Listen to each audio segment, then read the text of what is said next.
Hey guys, I'm here in beautiful San Francisco at Microsoft Studios where they're showing us 3 new games that are coming out very soon in the spring for this media event. We're checking out Ori, State of Decay, and Screamride. So let's check out these games. I'm talking to Mark, who's executive producer for Ori and the Blind Forest. Now, give us a quick overview of Ori and the Blind Forest. What type of game is this? Right, so it's an action, adventure, platformer kind of game. So that's a mouthful. A lot of people kind of call these type of games Metroidvania. Right. And that's an accurate description as well, yeah. So you're going to be searching through a beautifully detailed map, finding things. Once you get special abilities, you can go back to areas and re-unlock pathways. I got to play, gosh, about an hour of it, and it was super duper fun. Can you tell me a little bit about, what you guys were hoping to do with gameplay? Yeah, well, so we work with Moon Studios, who are really the creative geniuses behind the game, and we've been with them every step of the way. But one of the things that they really pride themselves on, aside from the beautiful graphics, which are obvious, and the touching, heartfelt story that kind of wraps the entire game, is just the gameplay, the intrinsic gameplay. And so every part of the game, every mechanic is very carefully designed and tightly balanced and tuned. And so what we hope you experience when you're playing is just this very intuitive kind of feel where you forget you even have a controller in your hand, and yet you can kind of master all of these techniques and these abilities to feel powerful. And every element of the game, every area of the game is sort of specially themed, not only from a visual perspective to look and feel different, but also to play differently. And so you probably saw that today, like with the Forlorn Ruins. It's a new area that we're debuting, and there's some really interesting mechanics there that are not like anywhere else in the game. And I want to get back to story because I knew from watching the trailer that I was going to get wrapped up in this character and this journey. Did you guys have any inspiration, or was this all the creators at Moon Studio? Yeah, so Moon Studios, the guys there, Thomas Mahler and Gennady Korol, those guys are part of the primary creative developers of the game. And so yeah, they always wanted to not only craft a great playing game, but they wanted to imbue it with the kind of quality that you see in film and anime and things like this. So having a tightly constructed and meaningful narrative to the game was also incredibly important from the beginning. And so you'll see that not only in the trailer. Did you cry? I teared. I teared a bit. Yeah. Okay. Yeah, we get that a lot. It kind of wrenches at your heart a little bit, right? It pulls you in, and that's very intentional. You're invested from the first moments, or I guess near the end moments of the trailer, where you really feel the story kind of pumping through you. Yeah. That's right. Yeah, and you'll see that as you play. You'll meet an entire cast of characters, and some of them may appear to be foes at first, but then maybe your relationship with them becomes different as you progress along in the game. And so, and then the overarching storyline is really it's an allegorical tale of self-discovery, right, and self-sacrifice, and a sort of a hero's journey. You play Ori to kind of fulfill his destiny, and so yeah, it's well crafted, and that is a meaningful part. I'm glad to hear that that's resonating because it's really part of what makes Ori special. Awesome. Okay, so when will it be available for people to play? Yeah, so we're really excited to announce the release date, and it's going to be coming out this March 11th.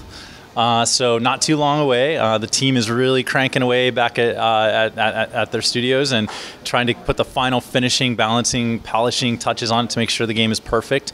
But yeah, March 11th. Perfect. March 11th on Xbox One. Thank you so much, Mark, for talking with me. Yeah, absolutely. Yeah, my pleasure.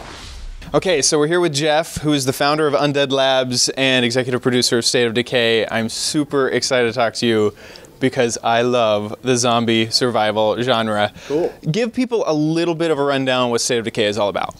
So State of Decay is, we call it a survival fantasy game, right? Because the whole goal was not just to put you out there in the world fighting zombies and trying to get to the next level, but to instead put you in a simulation where you can put your own survival strategy into effect, right? We want you to feel like it's your choices, both for the short term and the long term, that are gating whether you survive the apocalypse or not. Okay, and when you say simulation, how deep does this go? Are we talking like permadeath? Yeah, it's a very deep simulation, up to and including permadeath. Perfect. Yeah, and this is actually something that when players play the game for the first time, it catches them by surprise, because you start with a character, and inevitably people kind of let their guard down, or they're not managing their fatigue quite right, or they run out of ammo and get in trouble, and that character dies. But that's not the end of the game, right? As you go through the game, you encounter other NPCs, you earn their trust, you invite them into your base, which you've been carefully constructing with shooting platforms and gardens and all these things. And after you've earned their trust, if your character dies, then you can choose to play one of the other characters. Or if your character gets tired, you need to send them home to let them rest, and then you take one of your other characters out to play. So you're managing the community, but inevitably, as you play through the game, people are going to die, and it's always an emotional moment. Absolutely. There's not quite currency in the game. There's sort of like a different aspect of like reputation. Can you talk a little bit about that? Yeah, it's called influence. And as you do things that benefit your community as you play through the game, whether it's rescuing high-profile NPCs and bringing them in, like if you find a doctor or somebody with medical training, if you participate in holding off a siege of your base, if you go help somebody who calls for help, maybe there's another survivor community over on the other side of the valley and you hear them on the radio calling in for help. Every time you do these things, you gain influence. And influence is a currency that you spend to do things like take weapons out of the communal supply locker, right? But it also is what fuels your ability to kind of set people on a path, like go out and scout. You can tell the other people in the community. I found this gear here. I need you to pick it up because I got to wash my hands of it. Or, hey, I'm in trouble. Send some people out here to help me right now because I'm about to get my butt kicked. Right? Influence is how you basically convince other people in the world to do things that you want them to do. And the State of Decay already was out for the 360, but with year one, you get all sorts of upgrades and all sorts of new stuff to the engine and graphics and things like that. Can you talk a little bit about what's in year one? Yeah, you bet. I mean, we think of this internally as this is kind of the definitive edition of the game. It came out on 360 through the Xbox Live Arcade channel in June of 2013. It sold phenomenally well. We're well past 2 million units at this point. Very active and engaged fan base around it. And so, we have the opportunity to move it on to the next gen hardware and to really go back and reauthor textures, smooth out animations, do a lot of polish to the UI and to the combat mechanics, and then bundle in the two add-ons we made, Lifeline and Breakdown, and really create the definitive edition of the game, both for existing fans, people who've played it before and who have an Xbox One and really want to see that kind of definitive experience, but also I think for a whole audience of people who didn't get to play it the first time, I think this is going to be a fun experience for them. Awesome. And when does it come out?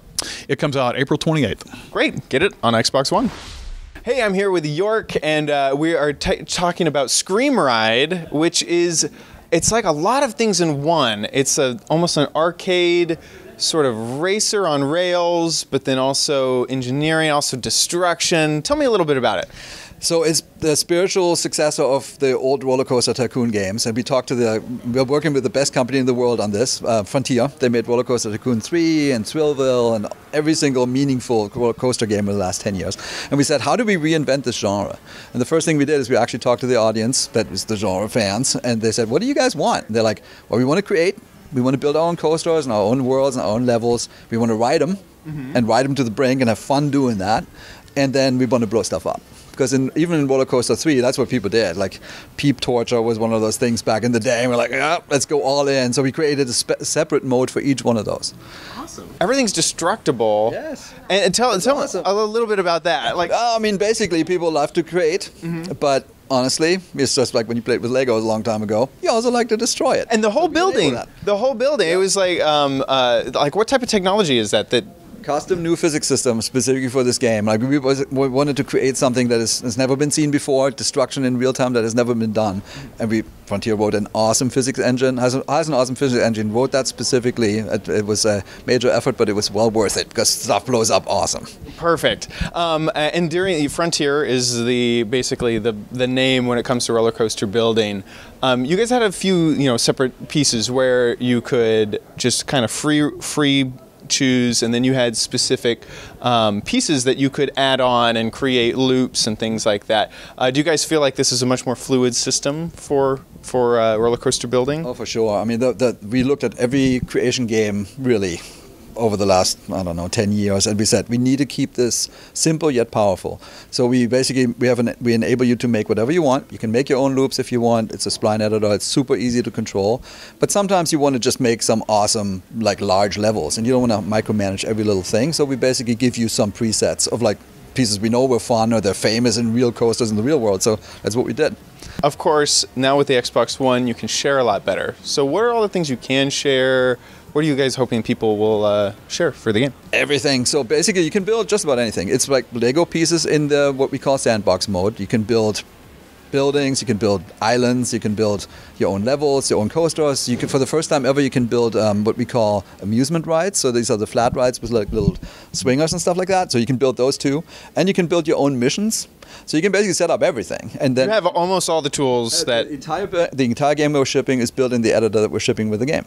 So wow. It's what you see is what you get, and go at it. And it's easy enough. You can build a level that's really cool in just an hour or two, and it's cool. It's like really looks sophisticated and professional. And then, I mean, our test department is currently building levels, and our designers are building levels, even though we're done with the game. And like, so there are going to be tons and tons of levels that are shared up, and people make new building types, and I've seen castles being made. So it's very, very community-based sharing on Xbox One, and we think the game is going to propel itself. There's going to be a community around this, and they're going to keep making new things that are exciting. Wonderful. What is your favorite piece of the game? I know working on a game, that's a hard question.